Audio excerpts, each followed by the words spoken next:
Discussion on controlling Scope 3 carbon emissions in procurement strategies for effective ESG integration. For this, I would like to invite our moderator for the session, Mr. Swapnil Dubey, Head Strategic Procurement, Yes Bank. Mr. Swapnil Dubey is a SCM professional with 36 plus years experience in strategic sourcing, procurement, supply chain, contract, logistics, project management, transformation, Chairman IIMM Mumbai. Mr. Swapnil is currently working with Yes Bank for 5+ years. In his previous stint, he was responsible for global supply chain at Tata Communication. Joining him for the panel, I would like to invite Ms. Manisha Singh, Senior Associate Director, Procurement, Kellanova, Mr.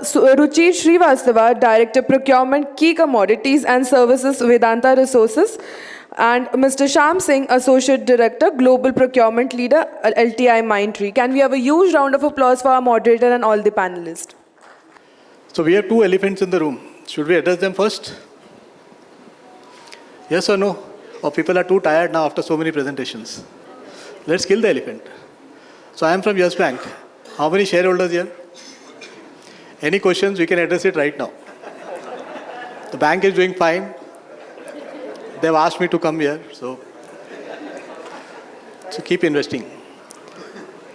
Don't worry about the share price, I am not controlling it.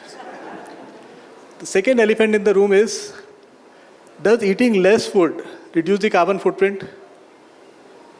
We are going to talk about carbon footprint, right? Next 30 minutes. So it does. So we will extend your lunch time, the start of the lunch time, but the end time will be reduced so that you can reduce the carbon footprint. Okay? Meanwhile, I think the presentation will be up. Yeah, okay. So I have a short introduction so that we are all familiar with the topic. And since you are all procurement professionals, this is not something that we want to do. Do you agree? So who's telling you to do it? This is a government problem. This is an inter-country problem, multi-country problem. So why are corporates coming and discussing here?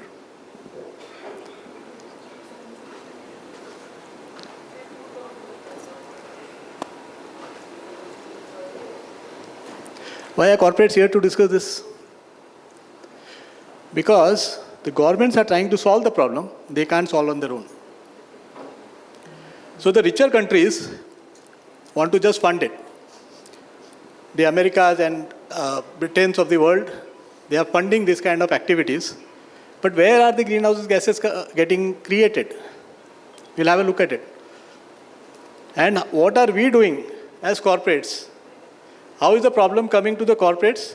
From the governments, if the rich countries have to fund it, who will do the funding? Not the government themselves. They will ask some finance companies to fund it. Like Rockefeller, is a large company. So what do? They go to the corporates and tell them, if you want funding from me, do climate action. So we are all sitting over here because of the countries and the political establishments who can't solve the problem. We need to solve it. Okay? So what are greenhouse gases? So this is just context. I'll just take 2-3 minutes and then we will get into a panel discussion. So this causes global warming. That is why we are discussing. So you already understood ESG, right? So we are only talking one part of the entire ESG. It covers 7 greenhouse gases. Carbon is the only element which has been blacklisted, or everybody talks about carbon. But there are 7 gases, and there are many more, but 7 major gases are the ones which are causing the problem. Now, why are we talking only about carbon? So all these gases are then combined and converted into a carbon footprint to make it easy to understand for people. And there are formulas. Carbon dioxide, methane, nitrous dioxide, all these fluorinated gases, there is a conversion formula and everything gets converted into a carbon footprint. Where is it getting created? The dark maroon that you see. So who is the biggest culprit? आवाज थोड़ा volume. China. Next.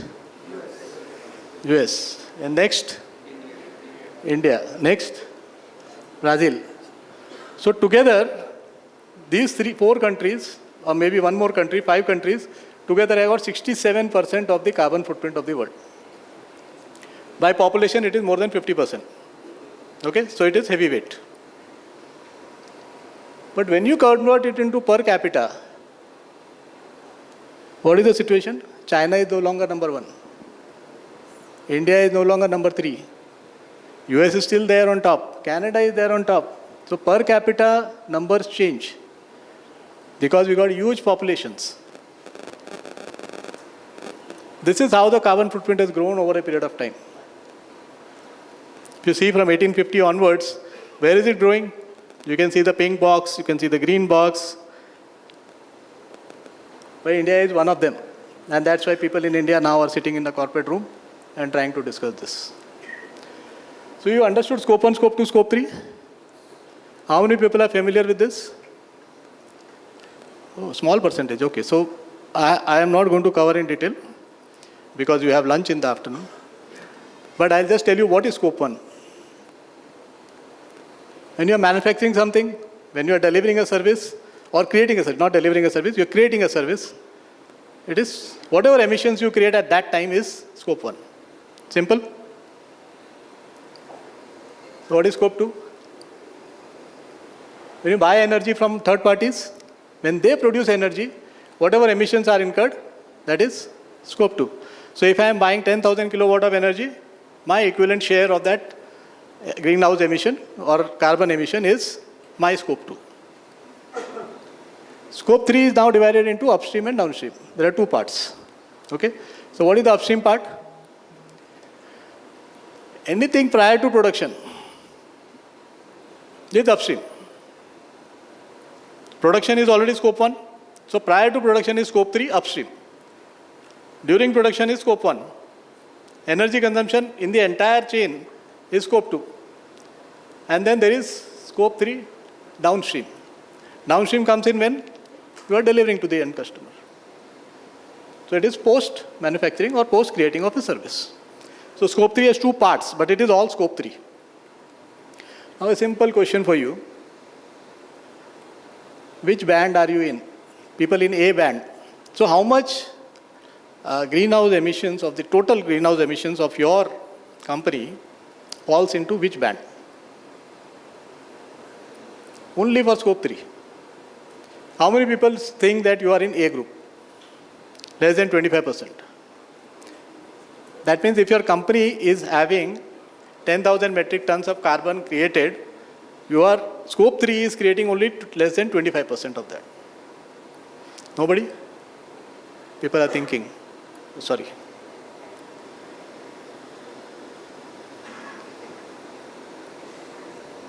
B group? C group? D group? No. So I think the moot point is we don't know. But as a thumb rule, you should understand that most of the companies will fall into C group or D group. Who controls scope 3? Who creates scope 3? Mostly scope 3 is created by outside parties, customers or suppliers. Who controls the suppliers? Only one person is saying yes, he controls. Procurement has a significant leverage on the suppliers. So scope 3 is our responsibility. To whatever extent, everybody may disagree on the percentage of influence, but procurement definitely influences scope 3. If scope 3 is more than 70% and procurement has significant leverage, so we have to discuss about scope 3. Okay? So what is the goal? What is the goal of your company? About carbon emissions. You have targets. It's still not reached procurement, most of you, looks like. So it's below, but it is transition to net zero.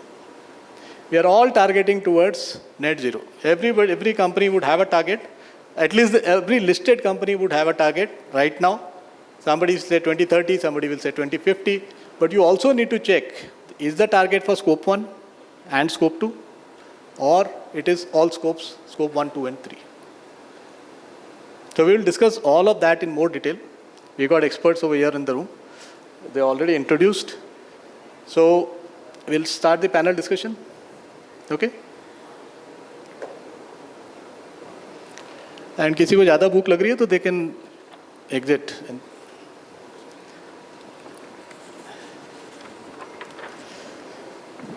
So let me start the discussion. You have the mics, right?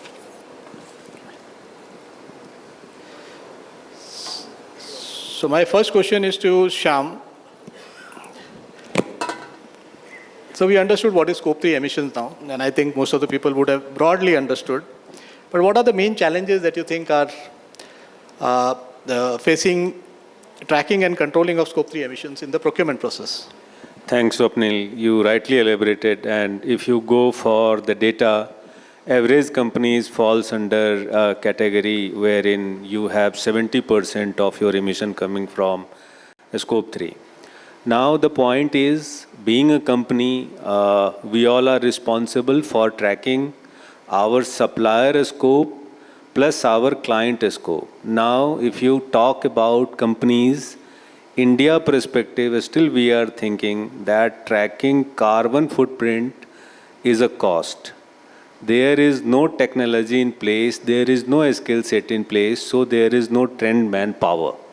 There is no, you could say, calculation or algorithm in place to take care what all data being submitted by our client or being submitted by the suppliers are correct, are authenticated. So one is all about data accuracy, two about technological integration, third about governing rules, fourth about skilled manpower, and lastly, still it should be considered as our responsibility, not as a cost. So again, I am telling you, ESG is not fancy word.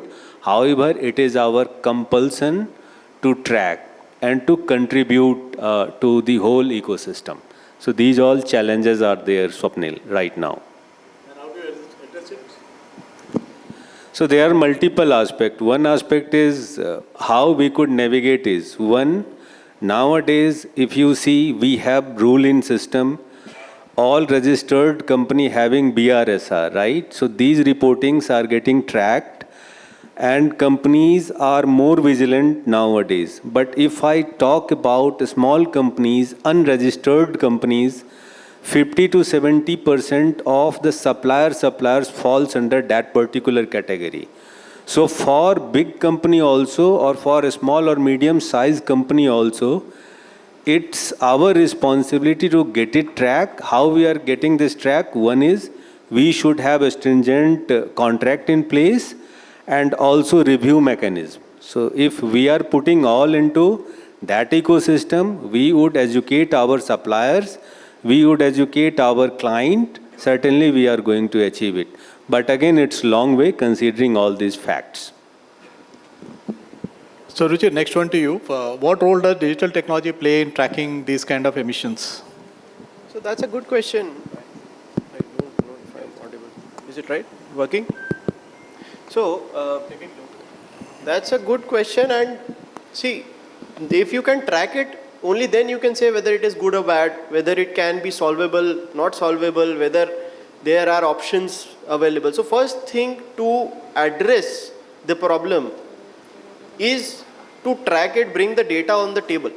Once that data starts coming in, once you start getting things into shape, then you figure out what to do with it and whether a step has to be taken on a large scale, on a smaller scale, whether you have to handhold your vendors, suppliers, customers.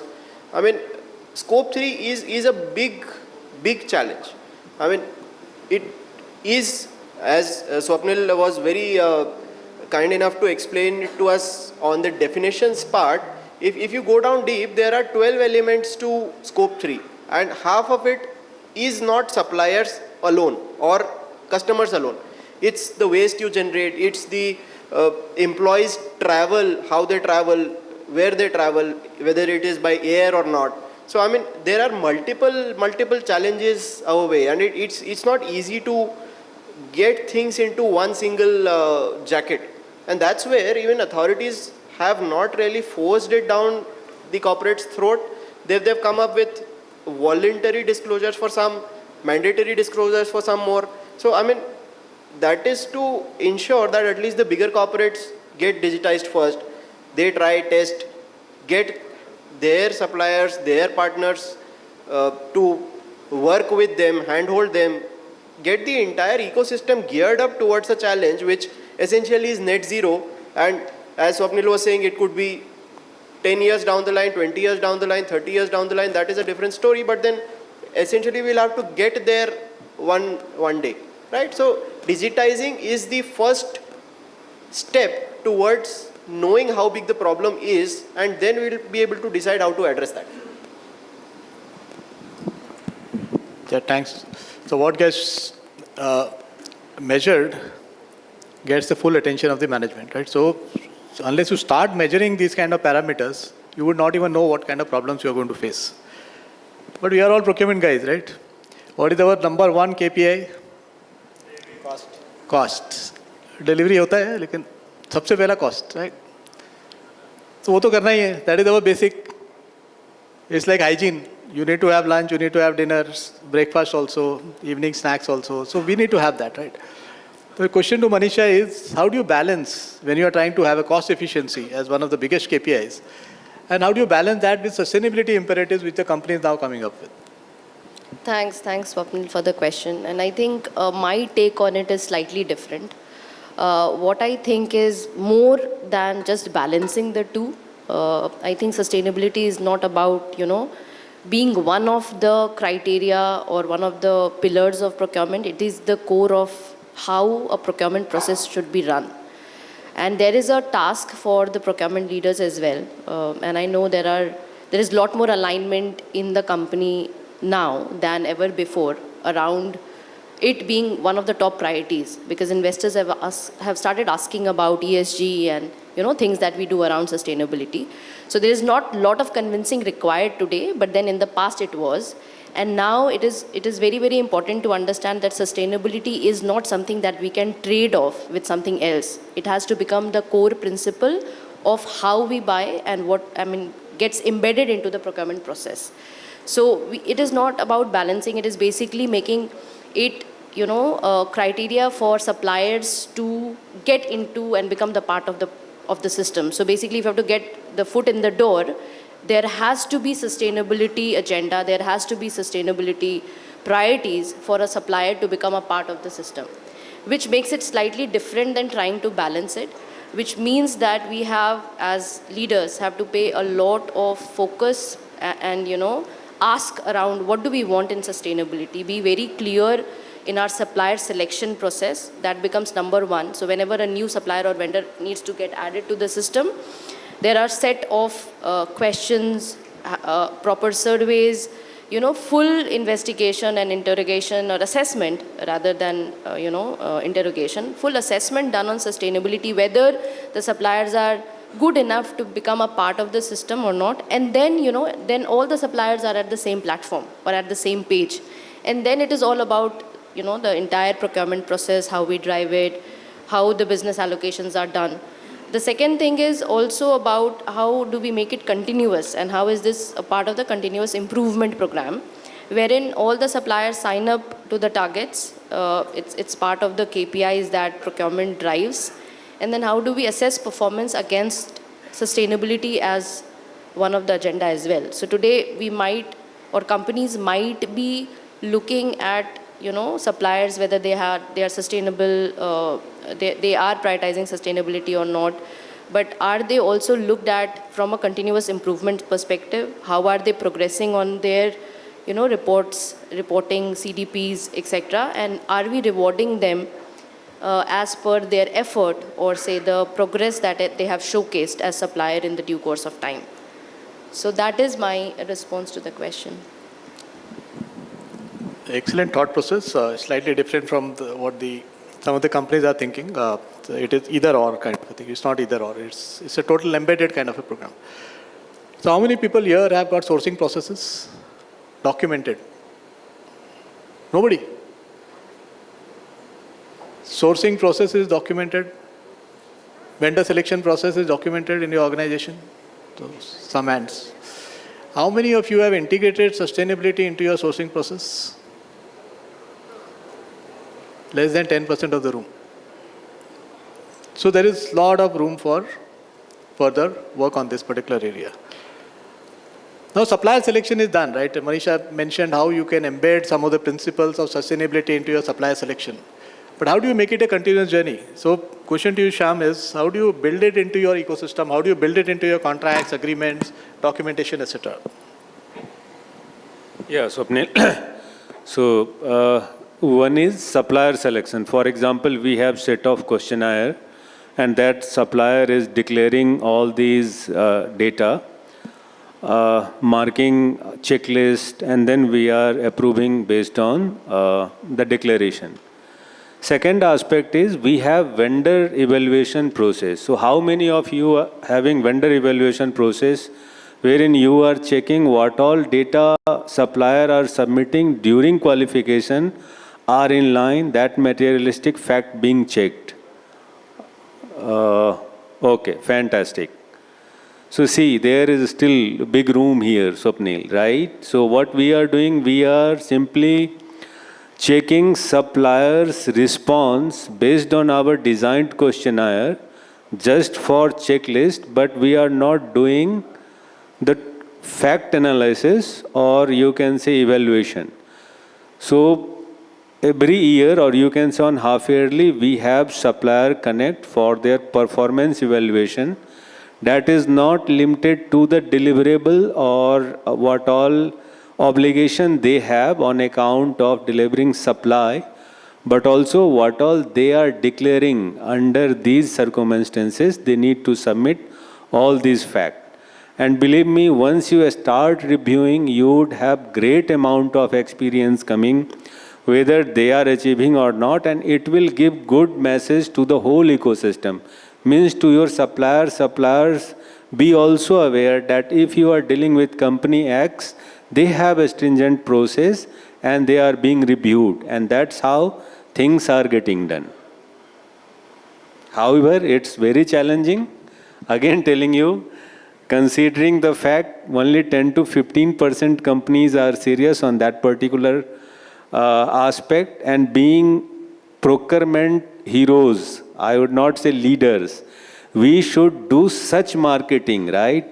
Promote these things to our management, that is not for cost aspect, but for reputation aspect. And when you start doing such type of internal advocacy, you are also selling procurement as a service to your organization. End of the day, it's all about budget, what KPI is being set. But apart from that KPI, it should also be on qualitative parameter. That is what it's my thought. Can I add a point to it? So many companies run their individual assessment scorecard with suppliers, and particularly in a similar industry, the same set of suppliers work with several companies.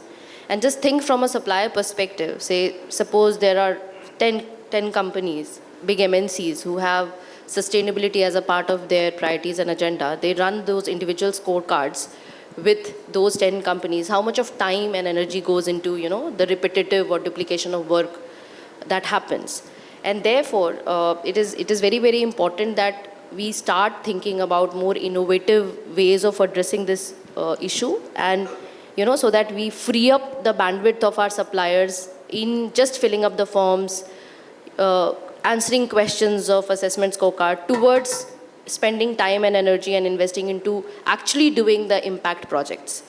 And therefore, I think one of the solutions which is coming up and being used and is getting more traction is around the joint scorecard, say, process, or a mechanism of how can there be joint assessment done together. So there is a thing of shared responsibility, attaching or associating companies through a coalition wherein such joint assessment scorecard is a possibility, right? And this is happening in some of the say commodities and industry, and I can give example of palm, where there are coalitions which are there, And if you are part of that as a supplier, as a buyer, there is a proper process of running the scorecard wherein everybody refers to it. Something like an example of SEDEX as well, which makes it more fruitful and productive in terms of assessing suppliers' journey and also, rewarding suppliers basis the performance. Yeah, continuing on that thought, there are different categories of suppliers, right? Everybody understands Pareto's law, everybody understands ABC analysis, right? But what is A category for you might not be A category for some other company, right?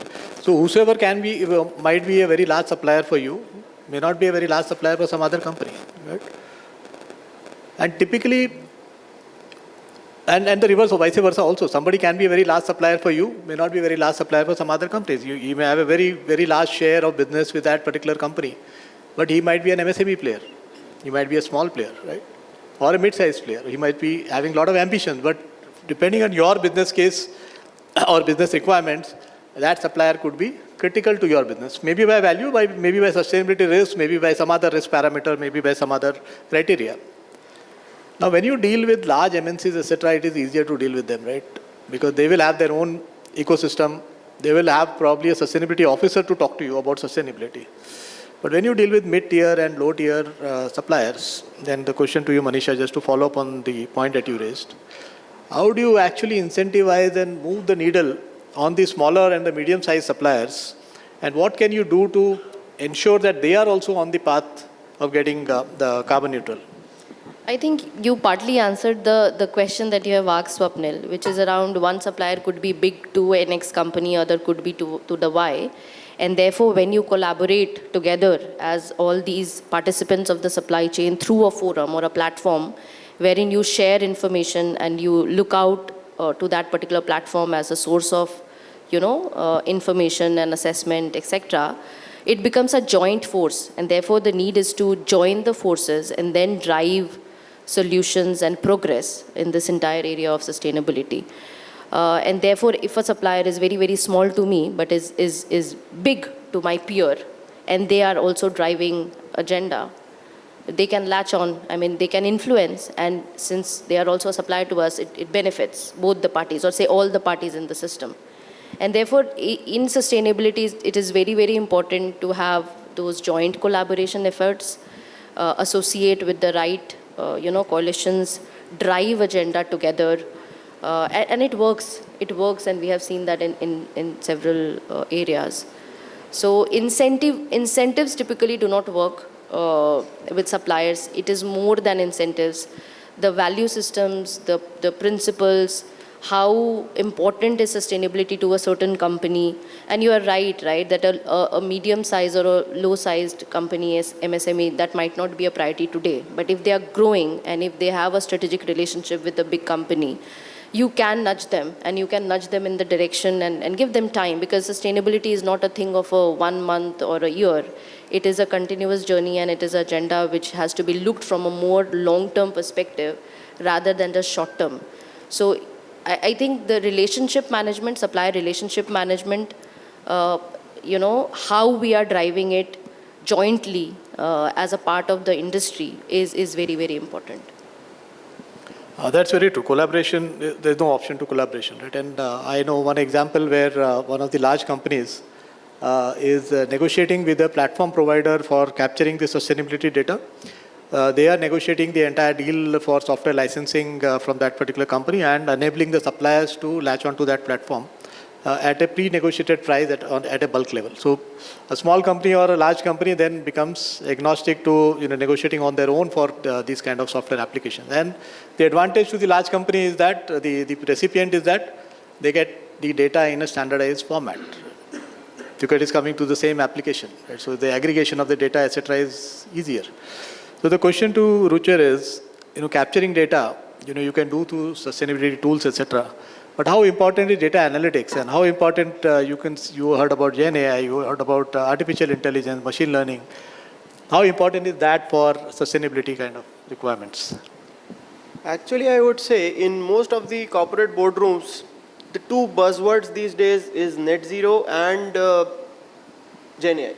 So, marrying those two becomes easier, because that being the trend of the hour or the buzzword of the hour, it essentially means that if you start using them both together, it makes sense for the boards to approve them faster or at least digest them faster than the previous days. So Gen AI is changing the world like anything. I mean, the things which used to take years together are done now in a matter of seconds or a matter of minutes. So, I mean, things have become much faster, scenarios are changing much faster. So, we don't really expect ऐसे ही होते आया है वाला process to continue for a long time. So, I mean, even your procurement is changing. This Gen AI is working wonders for you. I mean, people, sorry. So, people started with Gen AI experimenting, getting pictures made or poems being written on various topics which were not really up for poetry till that point in time. Now people have started realizing that actually it is not a fad, it's work which you are doing, the day-to-day work, the day-to-day items which you are trying to do.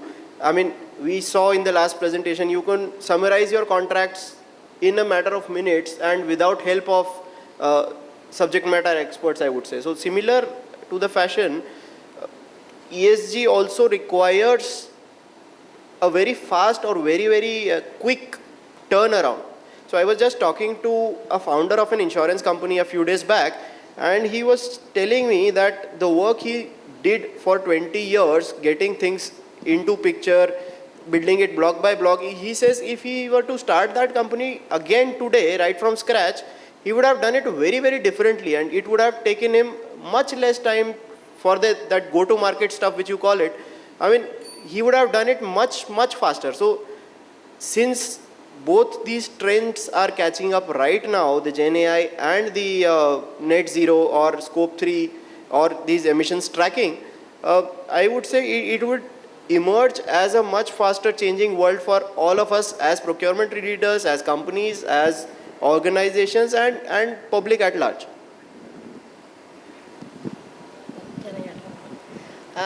Just to add, even before we look at Gen AI and more advanced robotics, etc., I think simple things, simple digitization around how we present or represent, sustainability KPI across the enterprise is very important. Is KPI of sustainability integrated into the ERP dashboards that management looks at? Is it important enough? Is it tracked?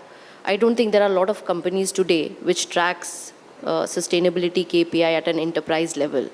So even to get, basic digitization of how we approach supplier, how do we get information, how the bias from that information is removed, because sustainability at times become very qualitative. How can we quantify, say, different key matrices is very important and not that easy, right?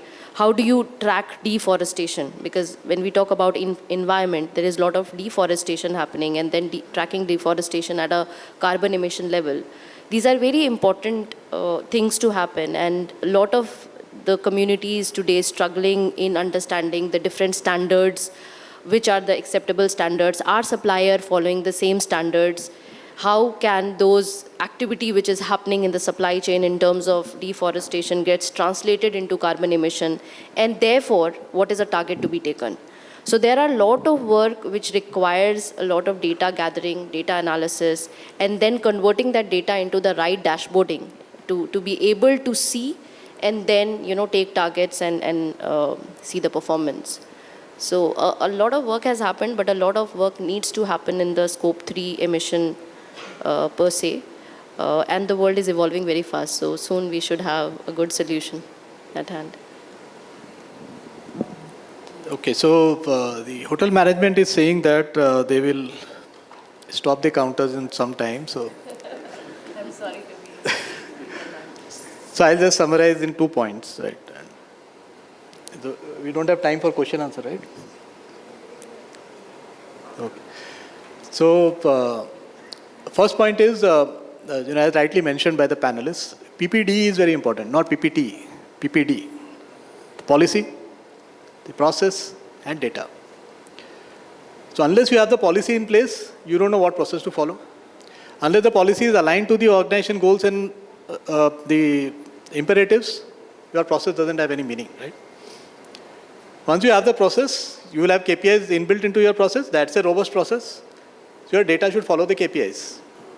If your KPIs are not properly defined, your data collection is meaningless, right? And then comes analytics after the data is captured. So unless you know what data is to be captured, what will you analyze?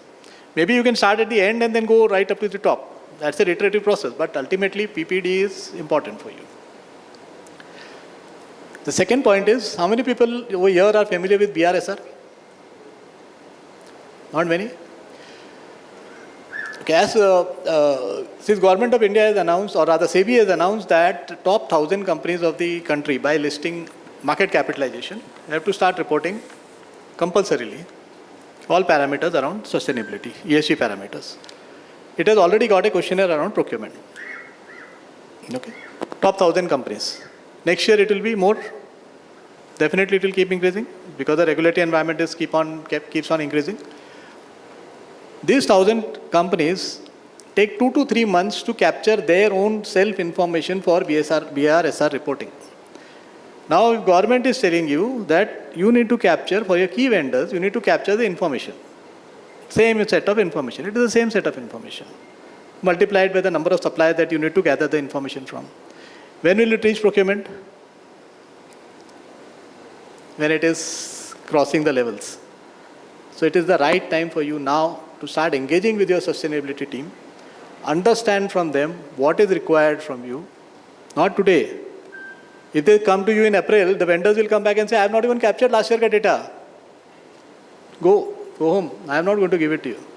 Is it mandatory on the supplier? No. It is mandatory on the top 1,000 companies to report.